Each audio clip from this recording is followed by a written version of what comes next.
একটা মেয়ে তার বাবাকে খুব সুন্দর একটা প্রশ্ন করেছেন। প্রশ্নটা কি জানেন? মেয়ে তার বাবাকে বলছে, বাবা, এখানে যে গাছটা আছে সেটা যদি পাশের বাগানে লাগানো হয় তাহলে কেমন হয়? গাছটা কি বাঁচবে বা লাগানো যাবে কি? মেয়ের প্রশ্নের উত্তরে বাবা বলছে, বা ওটা তো আরো 4 বছরের পুরনো গাছ। ওই 4 বছরের পুরাতন গাছ যদি নতুন মাটিতে লাগানো হয় তাহলে মানিয়ে নিতে পারবে না, তো সেটা তো মারা যাবে। ওই মেয়ে তার চোখের জল ফেলে বাবাকে বলছে, তোমার আঙিনায় তো একটা চারা গাছ 20 বছরের পুরাতন হয়ে গেছে, সে তার সবকিছু ছেড়ে কিভাবে নতুন জায়গায় বাঁচবে বাবা?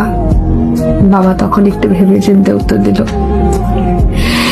এই শক্তি একমাত্র পৃথিবীতে মেয়েদেরই আছে, তাই তো তারা কল্প বৃক্ষের সমান, যে নিজের সবকিছু ছেড়ে ছুড়ে নতুন জায়গায় মানিয়ে নিতে পারে,